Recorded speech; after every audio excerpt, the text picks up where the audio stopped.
ایک موقع پر نا حضور نے عورتوں کو ایک جگہ پہ چھوڑا پیچھے، تو وہ قلعہ تھا حضرت حسان بن ثابت رضی اللہ تعالیٰ عنہ، بڑا مضبوط قلعہ تھا۔ اس قلعے کے اندر خواتین ساری محفوظ کر کے ان کو وہاں بٹھا دیا گیا۔ حضور جہاد کے لیے چلے گئے۔ اب وہاں قلعے میں عورتوں کو اس لیے رکھا گیا تھا کہ یہاں یہودی بھی ہیں، تو ایسا نہ ہو کہ ہم باہر لڑیں تو وہ اندر سے کوئی شرارت کر دیں، لہٰذا عورتیں محفوظ رہیں۔ حضرت حسان بن ثابت رضی اللہ تعالیٰ عنہ کی ڈیوٹی تھی تلوار لے کے حفاظت کرنے کی، تو ایک یہودی آ گیا، وہ اب ٹو کرنے لگا، تجسس کرنے لگا کہ یہاں عورتیں ہیں تو کوئی مرد بھی ہے کہ نہیں، دائیں بائیں دیکھنے لگا۔ حضرت صفیہ رضی اللہ تعالیٰ عنہ نے توجہ کی اور جناب حسان بن ثابت سے کہنے لگے 1 منٹ لگا اس کی گردن مار دے، ایسا نہ ہو کہ یہ جا کے بتا دے، گردن اڑا دے۔ حضرت حسان بن ثابت ذرا تھوڑی کوشش کرنے لگے، ارادہ کرنے لگے، آگے بڑھنے لگے، تو ابھی وہ تیاری میں ہی تھے تو حضرت صفیہ رضی اللہ تعالیٰ عنہ خود نکلی پیچھے سے ہو کے، ذرا سا ایک ستون کے پیچھے چھپی، ہاتھ میں بڑا سا ڈنڈا پکڑا، وہ آپ کے قریب سے گزرنے لگا۔ تو یہ خاتون کی بات کر رہا ہوں، خاتون کی، کسی مرد کی ضرورت ہے عورت کو تنگ کر جائے؟ شرط یہ ہے کہ عورت کے اندر بھی تو غیرت ایمانی ہونا، اس کے اندر بھی تو وہ قوت ہونا، ایسا نہ ہو کہ وہ کمزور پڑ جائے۔ ہاتھ کے اندر ڈنڈا تھا، جب وہ یہودی پاس سے گزرنے لگا تو اللہ اکبر کہہ کے بی بی نے اتنے زور سے مارا ڈنڈا، حضور کی پھپھو نے ایک ہی ڈنڈا کھایا اور وہ زمین پہ ڈھیر ہو گیا۔ حضرت صفیہ نکلی اور جناب حسان بن ثابت سے کہنے لگی مجھے آتی ہے شرم، چونکہ جب کسی کو مار دیا جائے تو اس کا مال مال غنیمت ہے نا کافر کا، اب اس کی زرہ اتارنی ہے، اس کی تلوار لینی ہے۔ فرمایا مجھے شرم آتی ہے، وہ مرد ہے، اس طرح کرو مار میں نے دیا، سامان تم اتار کے لے آؤ۔ یہ قوت تھی مسلمان عورتوں کے اندر، یہ شوق تھا، یہ جذبہ تھا۔ حضرت اسماء بنت ابی بکر صدیق، حضرت صدیق اکبر رضی اللہ تعالی عنہ کی وہ صاحبزادی ہیں جو حضرت عائشہ کی بڑی ہمشیرہ ہیں، رات کو غار ثور میں مرد جاتے ڈرتے ہیں، آج بھی ڈرتے ہیں، اور جناب اسماء نبی پاک کی روٹی لے کے جایا کرتی تھی۔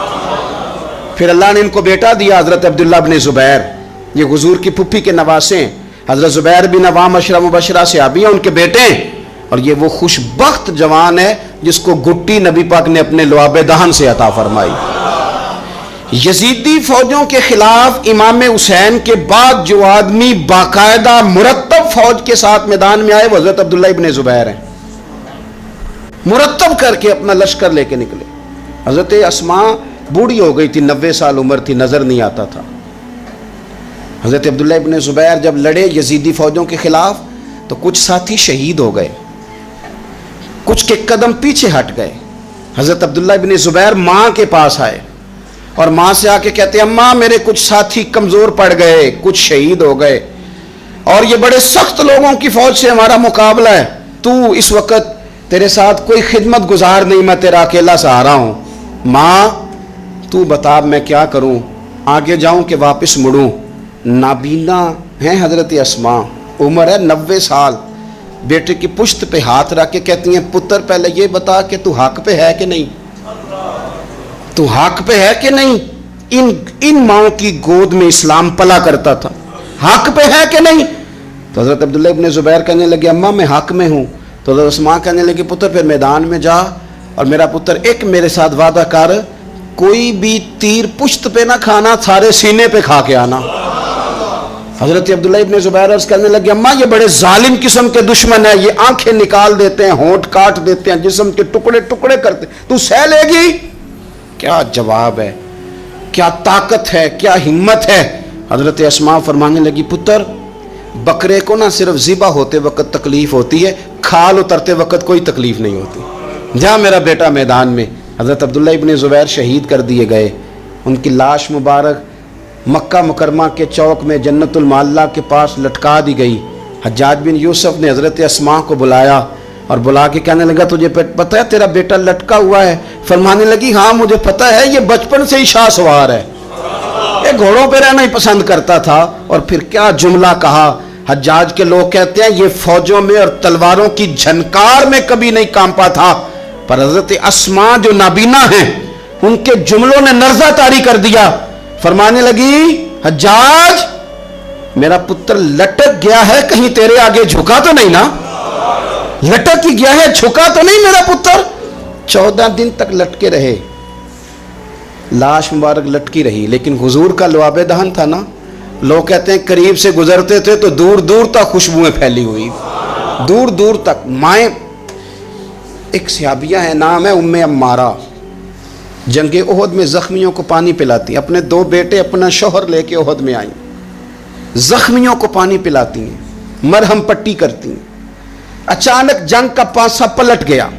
وہ درے پہ جو لوگ حضور نے مقرر کیے تھے وہ غلط فہمی کی وجہ سے درہ چھوڑ گئے, حالات اور ہو گئے, عجیب سا ماحول ہو گیا. پھر یہ بھی افواہ پھیلا دی گئی کہ معاذ اللہ حضور شہید کر دیے گئے. لوگوں کے حوصلے بڑے اور رنگ اختیار کرنے لگے.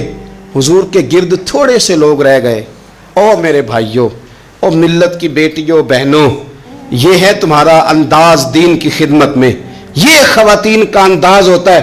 حضرت ام عمارہ پہلے زخمیوں کی مرہم پٹی کرتی تھی, اب سارا کچھ پھینک دیا, تلوار لی اور جا کے نا حضور کے گرد کھڑی ہو گئی.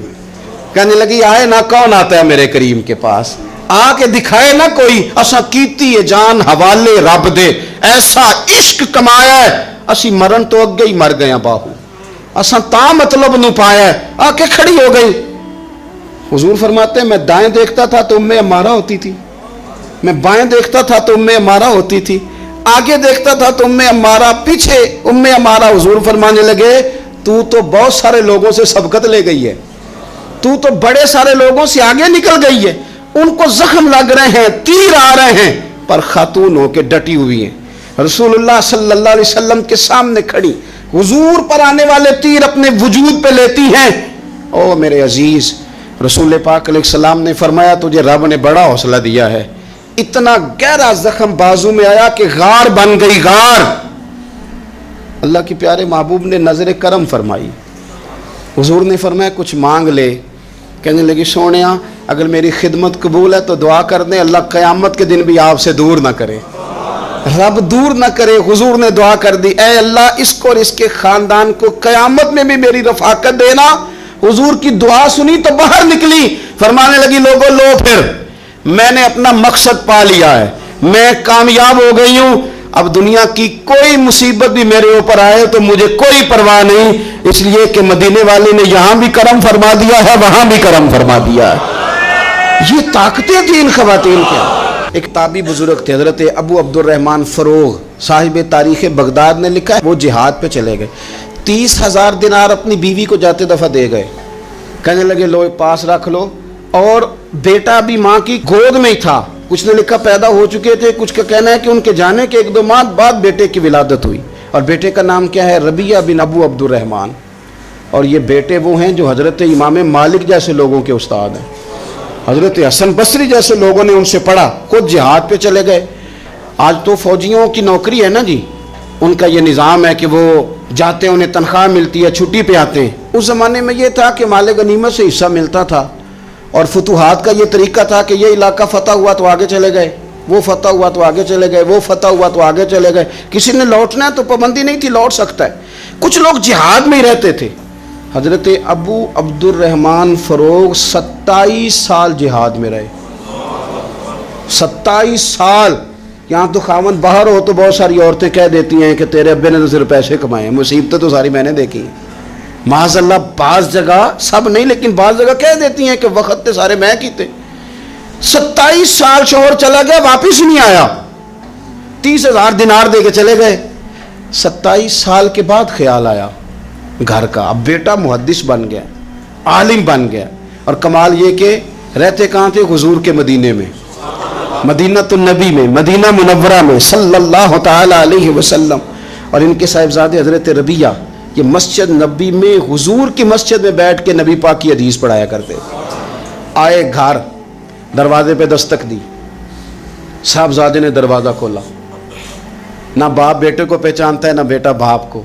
جناب ابو عبد الرحمن اندر داخل ہونے لگے تو صاحبزادے نے کہا بوڑھے میاں میرے گھر میں بغیر اجازت کے کیوں داخل ہو رہے ہیں؟